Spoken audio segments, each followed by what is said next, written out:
Why would I choose you when I can have him and still keep you around? She laughed.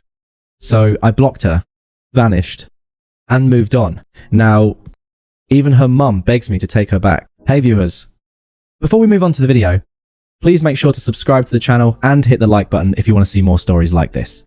Thanks. I used to think love was about sticking through the hard parts, pushing past discomfort, trusting even when things didn't feel right. I used to tell myself that loyalty mattered more than pride, that if you really loved someone, you didn't walk away just because things got messy. Turns out that kind of love only works when both people are playing the same game. I met Rachel 3 years ago at a local networking event. I wasn't even planning to go. I'm not exactly the social type. I work in it. I'm quiet, laid back, and tend to stay in my own lane. But a friend dragged me along, and that's where I met her. She was magnetic, loud in a way. I wasn't used to effortlessly charming, always in the center of the room, laughing like the world owed her joy. I was stunned. She even noticed me. We started talking and somehow it just clicked. She said I was refreshing, said I listened better than most guys she knew, that I didn't try too hard, and that was attractive. We started dating a few weeks later, and before I knew it, I was all in. I helped her get her first marketing job. I proofread her resume, coached her through interviews. I paid most of the rent when she said she wanted to quit her retail job and really pursue something meaningful. For a year, I picked up the slack. Bills, groceries, Uber rides, late night food runs. I never minded. I believed in her. She had dreams. She wanted to start a social media consultancy. I even helped her build a basic website, bought her domain, set up the SEO, all of it. I genuinely thought we were building a life together. But over time, I started noticing a pattern. She was always tired when we were alone, always distracted. Phone face down on the table, constant giggles at texts. She wouldn't explain. She'd go out with co-workers after work and wouldn't text me until 2:00 a.m. saying she was too drunk to drive home. So she was staying with a friend. It started happening almost weekly. Whenever I brought it up, she'd roll her eyes. I'm not doing anything wrong. Mike, you just don't trust me. You're smothering me. I need space to have my own life. I backed off. I figured maybe I was being insecure. Maybe I was too quiet for someone like her. Too stable. Too predictable. Like her friends always joked. Her friends never liked me. Not really. They'd smile and nod when I was around. But I could always feel the undercurrent. The way they praised other guys. Flashier guys. Louder ones. Ones with TikToks and leased BMWs and crypto talk. And side-eyed me when I said I was saving for a down payment on a house. Rachel never defended me. She'd just laugh along. There was one guy in particular, Ethan, who started popping up in stories more often. She said he was a co-worker. Nothing like that. Barber. She told me once when I asked why he kept tagging her in his stories, Ethan's just fun. Don't get all weird still. The late nights got more frequent. Her attention toward me dropped off a cliff. Our physical intimacy dried up completely. Her tone shifted from playful to irritated. Everything I said seemed to annoy her. And I still stayed because I loved her. Or at least I loved who I thought she was. Looking back, I realized how much of myself I erased just to keep things calm. I let her friends disrespect me. I let her dismiss my concerns. I let the gut feeling in my stomach get buried under months of blind devotion. The moment everything cracked wide open was at a house party. She invited me to, she said, Ethan's throwing something casual. Just a chill night. Come if you want.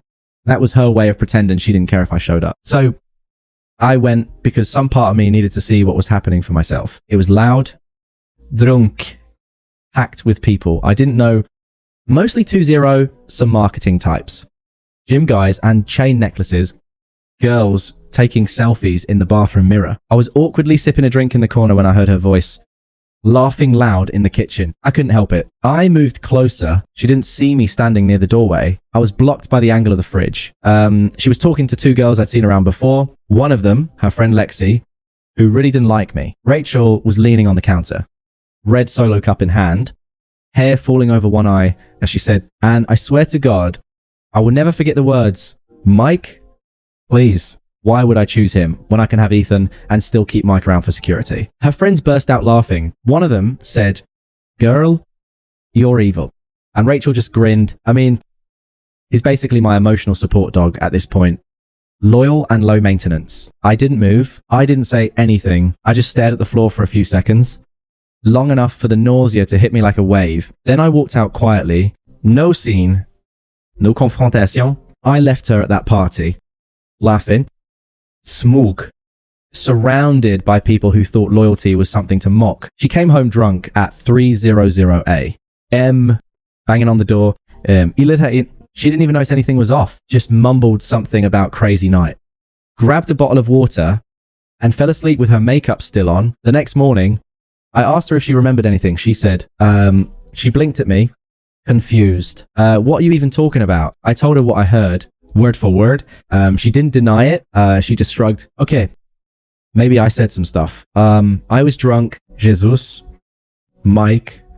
You're seriously going to act like this is some big deal. That's when I realized the person I love didn't exist anymore. Or maybe she never did. I didn't yell. I didn't cry. I didn't argue. I just nodded, stood up, and said, right, I hear you.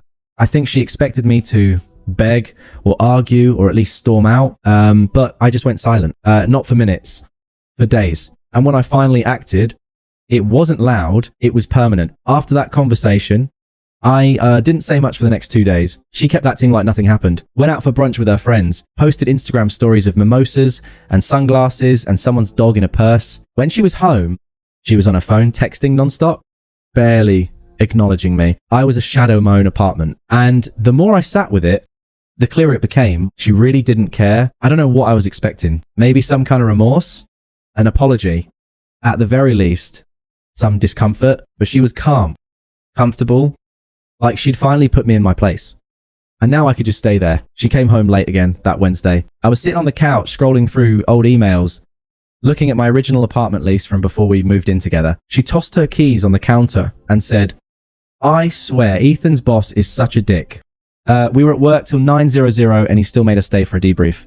I didn't say anything. She kicked off her shoes, walked past me, then doubled back when she realized I hadn't responded. Okay? What's this weird vibe? Are you still mad about the party? Seriously. I looked up at her. Calm me. Flat. Empty. I'm not mad. I just finally heard you clearly. She rolled her eyes. God. You're so sensitive. I already said I was drunk. I was just venting. You act like I cheated or something. I stood up, walked past her, and started quietly folding a few shirts into my back. Nothing dramatic. Just the basics. Clothes. Laptop. Chargers. Toothbrush. Her tone shifted fast. What are you doing? Hacking? For what? For good. She laughed. Actually laughed. You're being ridiculous. You're seriously walking away. Because I vented to my friends while drunk. I zipped the bag. No. I'm walking away because you meant it. And I finally believe you. She started pacing, arms crossed. That defensive little smirk she used when she was trying to control the conversation. Mike, grow up. Everyone says dumb stuff. You're not perfect either. Okay. You've got no ambition, you're predictable, and you've never understood what I actually need. I slung the backpack over my shoulder. Then this should be a relief. She scoffed. Where are you even going to go? What are you going to do? You don't have friends. You don't do anything. You're boring. I opened the door, stepped into the hallway. Maybe, but I'd rather be boring alone than disrespected in my own home. And with that, I left. No yelling, no begging. No, last look. Just gone. I stayed in a cheap hotel for the first few nights. Then I found a short-term lease about 40 minutes away in a smaller town. It wasn't much. 1 bedroom, old kitchen, creaky floorboards, but it was mine. Peaceful, silent. I blocked her number, deleted all our shared accounts, changed every password, removed myself from the lease, called the landlord, and told him I'd forfeit the deposit. I didn't care. I just wanted clean lines. She didn't contact me right away. I think she thought I'd come crawling back. A week passed, then 2, then the text started. New number. Mike, this is childish. We need to talk. Blocked. Then a different number. I didn't cheat. You're making up stuff in your head. At least be an adult and talk to me. Blocked again. The messages kept coming. Random burst of sweetness. Then guilt tripping. Then sarcasm. I never responded. Not once. Silence was the only thing I had left, and it felt more powerful than anything I could have said. I started going to the gym, not for revenge, not to show her, just because I needed something to do with all that energy that used to go into loving someone who didn't care. I reconnected with my brother. took on extra freelance project. I stopped trying to fix things that weren't mine to fix. I stopped explaining myself to people who would only twist my words. I started sleeping through the night again. And slowly, almost without realizing it, I stopped thinking about her. 3 months later, a friend I hadn't heard from in a while sent me a screenshot. It was from Rachel's Instagram story, a blurry photo of a drink, some sad caption like, "Never trust people who pretend to care." Another one showed her sitting on a couch alone, wine glass in hand. The vibe was off, empty, performed. The friend added, "She and Ethan aren't a thing anymore. He's seeing someone else. Just thought you should know." I didn't respond. I just archived the message. I wasn't surprised. Ethan was always that guy. Fun, flirty, slippery. The kind who plays the game well enough to make you think he'll stay. But he never does. Rachel thought she could juggle me and him forever. She thought I'd be her emotional backup generator. Always there when things failed. But I cut the cord quietly, fully. And that silence, it started echoing in her life. I could feel it. After I left, I went completely off the radar. No social media, no texts. I blocked her on everything. Phone, Instagram, Facebook, even Spotify. I didn't want her seeing what I was listening to. That's how far I took it. Total blackout. And you know what? The silence was hard at first. There were mornings when I'd wake up and instinctively reach for my phone to check if she had texted me something funny. I go to make coffee and catch myself grabbing a mug for her. 2 little habits that took time to unlearn. Grief doesn't just come from death. Sometimes it comes from realizing someone you loved never actually loved you. But the longer I stayed quiet, the more clarity I had. And the more I looked back, the more I saw all the moments I'd overlooked, like the time she told me her friend Ethan was giving her a ride home after a work happy hour. But she didn't get home until 2:30 a.m. and smelled like his cologne. Or when she asked me to transfer her half of the rent because she forgot to budget for it while posting photos of new clothes she just bought. Or how I always ended up holding the camera for her perfect little Instagram life while being cropped out of every frame. I poured myself into healing. No rebounds. No glow up to post online. Just slow, steady work. Gym 3 times a week. More hours at work. Long walks. Podcasts about accountability. Journaling. Real journaling. The kind where you have to admit hard things. Like, I let someone walk over me because I was scared to be alone. Eventually, I stopped looking at the door, stopped, wondering if she'd change. I wasn't angry anymore. I was just done. That's when karma caught up with her. It started small. A few texts from mutual friends checking in, not Rachel's crew. They'd gone quiet after I left, probably embarrassed or unsure what to say. But people who knew both of us, people who'd seen us at birthdays and barbecues, casual acquaintances. Hey man, weird question. Is everything okay with Rachel? She's been posting some kind of messy stuff lately. Then came the messages I didn't expect. So I don't know if you heard, but Ethan dumped her. Apparently, he was seeing 2 other girls the whole time. Her job situation's not great either. She got written up for something at work. They might be phasing her out. I didn't ask for details. I didn't need them. The picture painted itself. One day, I checked my email and saw an unfamiliar address. No name.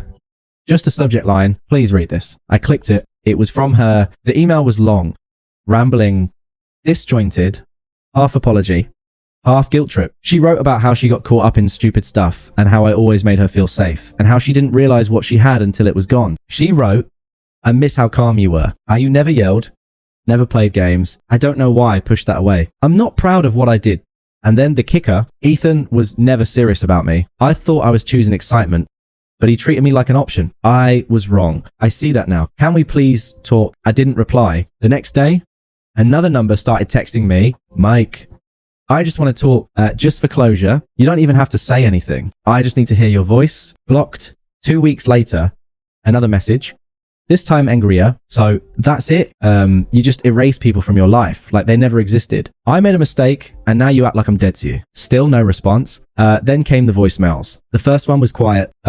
She sounded tired, maybe crying. "I know I hurt you. I don't expect you to forgive me, but please don't hate me. I hate myself enough for both of us." The next one, 2 days later. "Was bitter. You're being so cold. I thought you were supposed to be the good guy. Guess not. I didn't listen to the rest. Just deleted it." The final one was full on rage. "You're a coward. You're pathetic. You think ignoring me makes you better than me? You were boring and I settled for you. And now you're acting like you're above me. If esto es cool, Mike, That one told me everything I needed to know. There was never remorse. Just regret that I wasn't still available to absorb her chaos. Then something happened I really didn't expect. Her mother called me. When Rachel's number showed up on my phone again, I blocked it like the rest. But then I got a call from a number I did recognize. Her mum's. I stared at the screen for a second. I hadn't spoken to her since the time Rachel asked me to help her set up a surprise birthday dinner. Back when her mum used to call me the only real man she ever brought around, I let it go to voicemail. Hi, Mike. I know this is probably awkward, but Rachel's not doing well. I'm not trying to guilt you. She's hurting, and I think she regrets how things went. She talks about you all the time. Could you maybe talk to her even just once? I didn't call back. A few days later, her friend Lexi texted me, Lexi, the same girl who laughed when Rachel called me an emotional support dog. The same girl who once said I had accountant energy. Hey, Mike? I know we didn't really talk much back then, but Ratch is in a rough place. I think she finally gets it. You were good to her. We all see it now. Just thought you should know. I wanted to reply. Now, you see it? But I didn't. I blocked her instead. That opened the floodgates. One of Rachel's old co-workers DM'd me on Instagram. You don't know me, but I work with Rachel. She talks about you like you're the one who got away. Not trying to overstep, but she's been different lately. Quieter, more grounded. Maybe she's finally grown up. And then Rachel tried again. Another new number. Another long message. You don't even have to forgive me. I just want to sit down and tell you what really happened. What I was going through. Please, Mike, I need you to hear it from me. She started showing up on my suggested accounts again. I blocked her, but she kept making new profiles. Always some slight variation of her name. Rachel X, Rachel, new Rachel. Each one posting vague quotes like, sometimes we don't realize what matters until we've destroyed it. The right person, wrong timing, the worst heartbreak of all. She was performing grief like it was art. Then one day, she showed up at my apartment. I heard the buzzer go off and checked the camera feed. It was her standing there in a hoodie. No makeup, hair tied back. She looked small, tired. I didn't answer. She buzzed again and again. I watched the screen and didn't move. Eventually, she gave up. I heard the building door close. Later that night, I saw a piece of paper slid under my door. It was a letter, handwritten. Messu. The ink smudged in some spots. You always saw the good in me, even when I didn't. I took that for granted. I was selfish, scared, and stupid. I thought Ethan would make me feel alive. He made me feel disposable. I know I don't deserve a second chance, but I'd give anything to be in the same room with you again. Even just as a friend. I folded it neatly, put it in a drawer, and never touched it again. Her final message came 3 days later. A voicemail. Her voice was raw, no filters, no act. I can't believe you're doing this. I was there for you when you were broke and weird and quiet. I made you cool. I introduced you to people. And now you act like you never knew me. You think you're better than me now. You were never better. Mike, you were just safe. Click. That was the last time I heard her voice. 1 year later, I ran into her. It was at a friend's engagement party. One of those weird mutuals who somehow stayed in both our lives. I wasn't going to go, but my girlfriend convinced me. Yeah. Girlfriend. Real. Stable. Honest. A nurse. No games. Not ego. Just kindness. We walked into the venue and it was like something out of a movie. Rachel was by the drinks table, sipping something red and sugary, looking around like she was searching for someone to notice her. She did a double take. When she saw me, her mouth fell open for just a second, and then she plastered on that fake little smile. I used to fall for, Mike, wow, you look different. I nodded politely. My girlfriend slid her hand into mine. Hey, I said, cool. Calm. Didn't expect to see you here. She glanced at my girlfriend, then back at me. So, how have you been? Good. Really good. There was a pause. She was scanning me like she didn't understand what she was looking at. You look happy, she said quietly. She forced a laugh, trying to lighten the air. Remember when we used to talk about getting married one day? Crazy, right? I smiled, not at the memory, at how far I'd come from that version of myself. Yeah. I also remember you saying you didn't need to choose between me and someone else, that you could have him and keep me around for security. Her smile faltered. Mike, I was drunk. I was stupid. You know, I didn't mean you did. And that's okay. You made your choice. I'm just not the man you thought I was. Not anymore. She looked like she wanted to cry or scream or both. Can we maybe talk? Just the two of us. Catch up. Start over. I shook my head gently. There's nothing to start. That version of me, the one who waited around for scrap, the one who let your friends mock him, the one who kept giving even when you stopped caring, he doesn't exist anymore. She swallowed, looked away. You're really not ever going to forgive me, are you? I shrugged. It's not about forgiveness. It's about peace. And I have it now. You don't. I turned and walked away. My girlfriend met me near the dance floor, wrapping her arms around my shoulder. As we laughed and swayed to the music, I glanced back once. Rachel stood alone by the drink table, just like she used to leave me, only now no one was coming to pick her up. Thanks for watching. Make sure to subscribe to the channel and hit the like button.